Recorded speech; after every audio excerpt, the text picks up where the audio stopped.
Welcome to part 2 of our non-deductible IRA insight videos.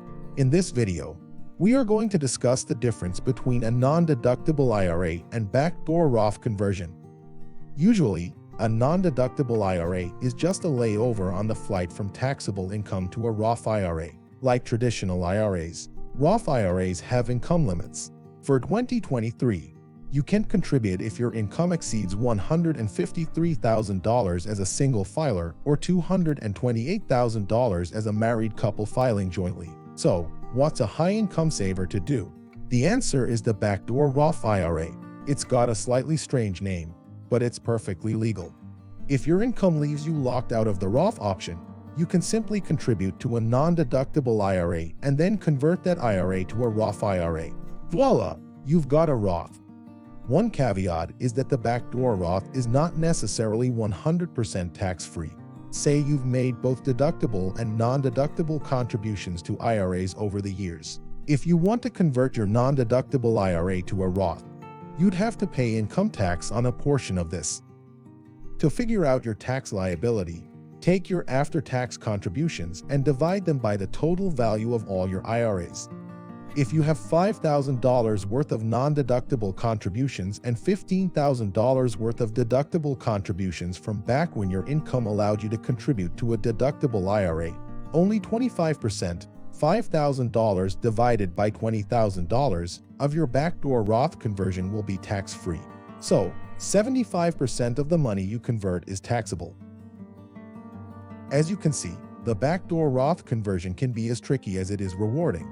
It might be a good idea to seek the help of a financial advisor. That way, you can make sure you follow all the rules and avoid pitfalls that may be waiting around the corner.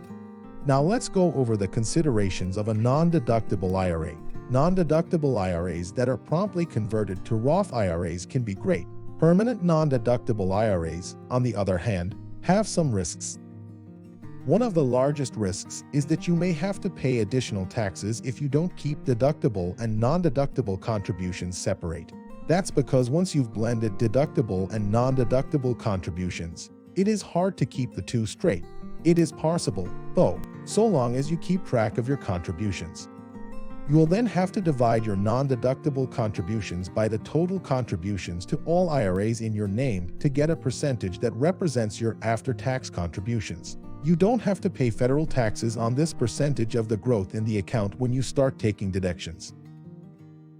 Your after-tax contributions to IRAs are your basis. You can, and should, file Form 8606 for each year that you make after-tax contributions to a non-deductible IRA. That way, you're giving a record of your contributions so the government can calculate your taxes in retirement. Remember that when you start taking distributions in retirement, you'll have to pay taxes on that money. These will be according to your income tax bracket. If you're a high earner, that rate will be higher. You might be better off parking your money in a taxable account that uses tax loss harvesting. Why? Because the tax rate on long-term capital gains is typically lower than the income tax rate for a high-income saver. Now let's talk about the bottom line. Say you're a high-income saver looking to maximize your tax advantages. Contributing to a non-deductible IRA on your way to a backdoor Roth conversion could be a great way to protect some or all of your retirement savings from taxation. But if you're thinking about parking your money in a non-deductible IRA for the long term, it's important to weigh the risks.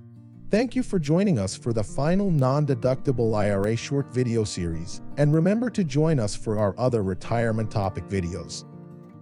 For more information, or to better understand what your retirement plan could look like, take the questionnaire linked in the video description.